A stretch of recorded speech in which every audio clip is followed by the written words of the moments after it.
algumas aulas anteriores, vimos a definição de função inversa. Se uma matriz A multiplicada por B é igual a B multiplicado por A, e esse produto é igual à matriz identidade, dizemos que B é a inversa de A. A definição, comumente, não é prática. Hoje, vamos desenvolver uma técnica, uma regra, um processo prático de obtenção da inversa. Me acompanhem nesta regra prática. Primeiro calculamos o determinante da matriz que foi dada. Depois, calculamos a matriz dos cofatores dessa matriz fornecida. Num terceiro momento, calculamos a transposta da matriz dos cofatores. E, por fim, vamos aplicar a seguinte fórmula. O inverso do determinante da matriz multiplicado por essa transposta da matriz dos cofatores nos fornece a inversa da matriz fornecida. A existência da inversa vai depender exatamente do determinante da matriz.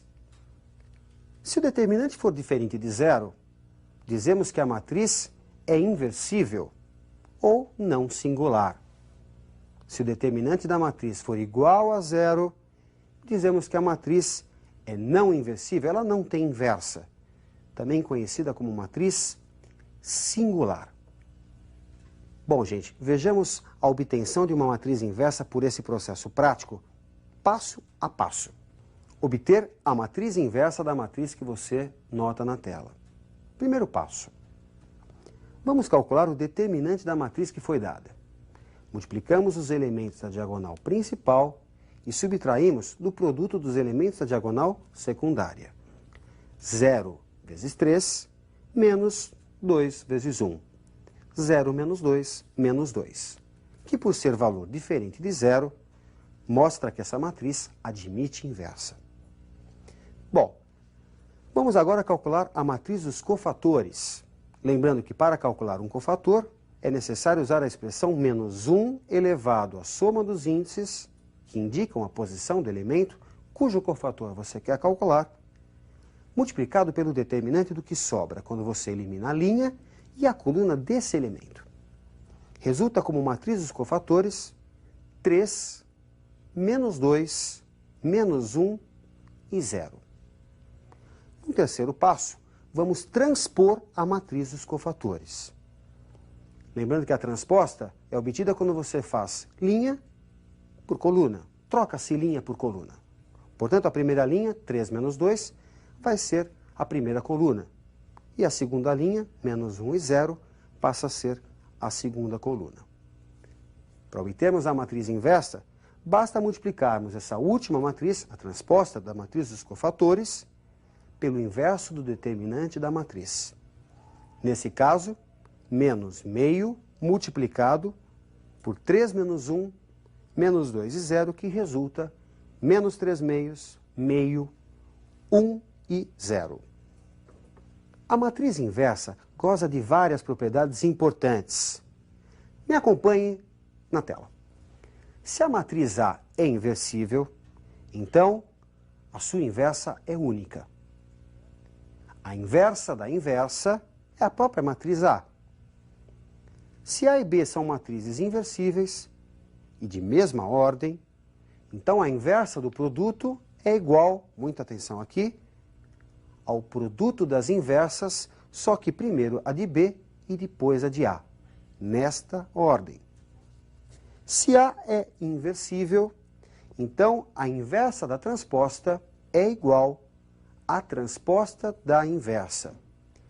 E fundamentado no teorema de Binet, um teorema bastante cobrado nos vestibulares, que diz que o determinante do produto é igual ao produto dos determinantes, podemos dizer que o determinante da inversa é o inverso do determinante da matriz. Será que é possível obtermos um elemento da inversa sem ter que obter a inversa? Me acompanhe numa expressão que nos fornece exatamente um elemento da inversa.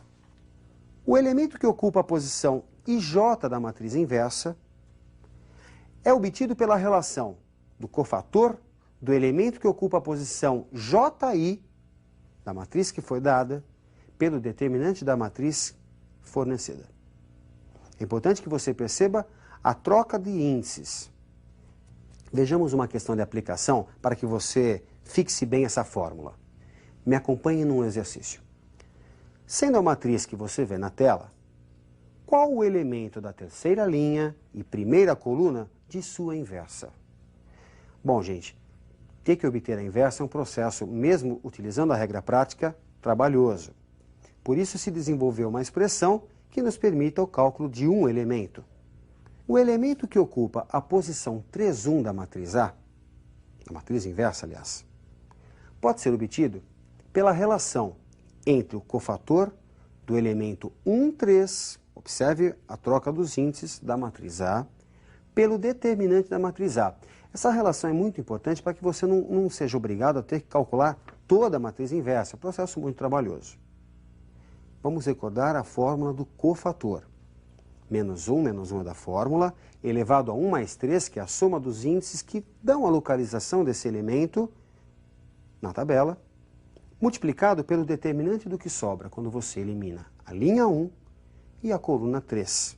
No caso, 0 menos 3, 13 menos 1. Pelo determinante da matriz A, que pode ser calculado tanto por Sarri como por Laplace.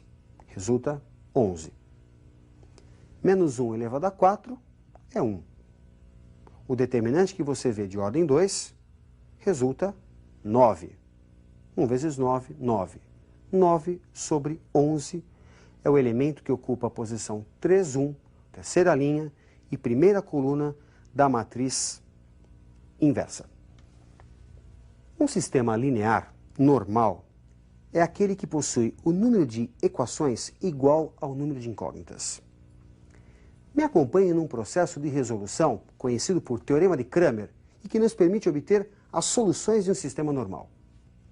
Qualquer sistema normal admite uma e uma só solução, dada por x1 igual a d1 sobre d, x2 igual a d2 sobre d, até xn igual a dn sobre d, onde d é o determinante do sistema, aquele formado pelos coeficientes que acompanham as incógnitas.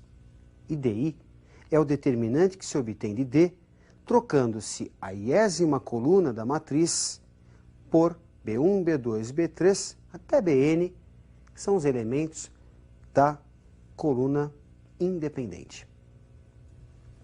Para ficar mais claro o Teorema de Cramer, vejamos uma questão de aplicação feita passo a passo. Sabendo que x, y e z são números reais, e essa expressão que você vê, essa soma de quadrados, é igual a zero. Então, quanto vale a soma de x com y com z? Como x, y e z são números reais, para que uma soma de 3 quadrados resulte igual a zero, cada uma das parcelas precisa ser nula.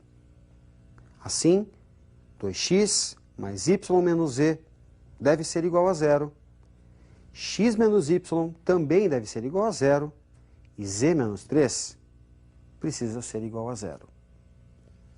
Resulta um sistema equivalente, 2x mais y menos z igual a zero, x menos y igual a zero e z igual a 3.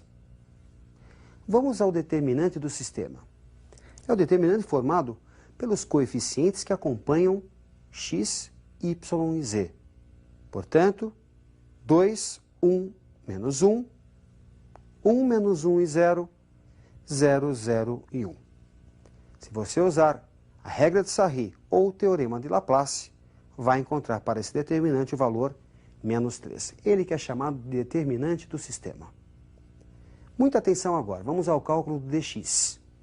A partir do determinante anterior, tira-se a coluna do x e coloca-se a coluna independente. No caso, 0, 0 e 3. Calculando este determinante por Sarri ou por Laplace, temos que dx é igual a menos 3. E resulta para o x, menos 3 dividido por menos 3. 1. Vamos ao cálculo do dy.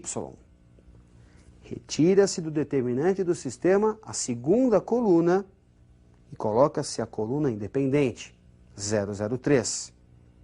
Após o cálculo deste outro determinante, resulta dy também igual a menos 3. E o y ficará igual a menos 3 dividido por menos 3, que também dá 1. Vamos ao cálculo do dz.